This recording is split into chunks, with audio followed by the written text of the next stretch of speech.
गोटे गाँव रमेश एवं सुरेश दुई जन भल मित्र थिले।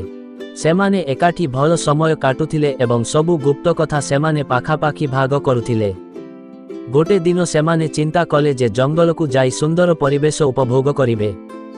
रमेश एवं सुरेश जंगल भितरे भ्रमण करुथिले एवं प्रकृतिर सुंदरतारे मग्न होई आगकू बढ़ुथिले। हठात एक विशाल भालू सेमानंको आगरे आसिला। भालू को देखि सेमाने भयभीत होई गले।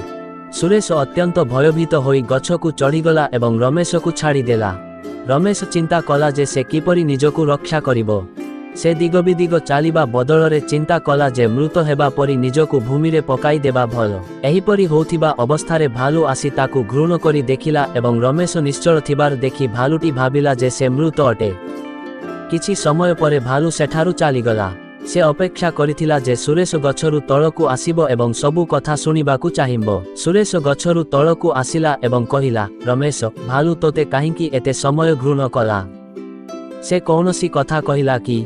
रमेश सुरेश को अनाई हसिला एवं कहिला, भालू कहिला जे सत मित्र होइथिले तुमको आपत्ति कालरे छाड़ी जीव नाही। रमेश ता परे सुरेश सम्मानकू आसी कहिला, मुन मो भूल बुझी सारिछि, प्रकृत मित्र किपरि होइथाए। एहा द्वारा रमेश बुझिला जे विपद समय रे केउठारे सम्मान देबा आवश्यक एवं किए निजर प्रकृत मित्र अटे। से भलरे बुझिला तापरे सेमाने सांग होई घरकू गले। एथिरु जानिबाकू पाइलु जे प्रकृत स्वभाव और प्रकृत मूल्यबोध केवल आपत्ति समय रे देखा जाए। तेणु आमे सबुबेले प्रकृत मित्र को जानिबाकू चेष्टा करिबा आवश्यक।